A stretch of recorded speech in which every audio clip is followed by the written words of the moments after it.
মহকুমা শাসকের নিকট দ্বারস্থ দি গ্রেটার কোচবিহার পিপলস অ্যাসোসিয়েশনের সদস্যরা এদিন মাথাভাঙা মহকুমা শাসকের নিকট দ্বারস্থ হয়ে তারা স্মারকলিপি প্রদান করেন। জানা গিয়েছে, মাথাভাঙা 2 নম্বর ব্লকের দোলং মোড় এলাকায় মনীষী পঞ্চানন বর্মার পূর্ণবয়ব মূর্তির উন্মোচনের স্মারক ভেঙে ফেলার প্রতিবাদে দোষীর শাস্তির দাবিতে এই স্মারকলিপি প্রদান তাদের। সংগঠনের পক্ষ থেকে জানানো হয়, কিছুদিন আগে মাথাভাঙা 2 নম্বর ব্লকের দোলং মোড় এলাকায় মনীষী পঞ্চানন বর্মার পূর্ণবয়ব মূর্তি উন্মোচন করা হয়। এই মূর্তির উন্মোচন করেন দি গ্রেটার কোচবিহার পিপলস অ্যাসোসিয়েশনের সাধারণ সম্পাদক বংশীবদন বর্মন। কিন্তু এই মূর্তির স্মারক কে বা কারা ভেঙে দিয়েছে, এমনকি এই স্মারক ভেঙে দেওয়ায় রাজবংশী সমাজের মানুষের মনে আঘাত লেগেছে। মনে করা হচ্ছে চক্রান্ত করেই এই ফলকটি দুষ্কৃতীরা ভাঙছে, তাই অবিলম্বে দোষীর শাস্তির দাবি করে এই স্মারকলিপি প্রদান বলেও জানান।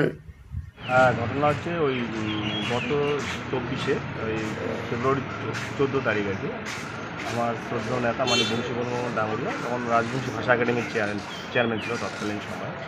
তো দোলং মোড় পঞ্চানন বর্মার একটা পূর্ণাঙ্গ মূর্তি স্থাপন করে এবং উদ্বোধক হিসেবে বংশীবাবু করে এবং ভাষা একাডেমির পক্ষ থেকে।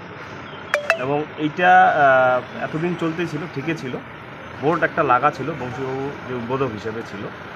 তো সেই বোর্ডটা আমরা দেখতে পেলাম গত ওই 23 তারিখ, এই মাসে 23 তারিখে বোর্ডটা ভাঙেছি নাই।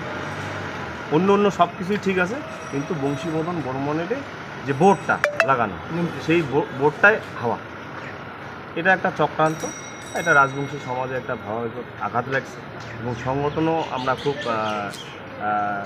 বিষয়টা খুব খারাপ লাগছে, একটু দুঃখিত।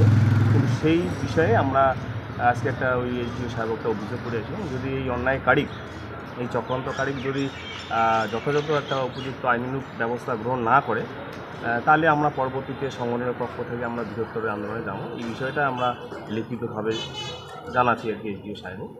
দেখি এসডিও সাহেব কী করে, তার পরবর্তীতে আমরা পদক্ষেপ নিই।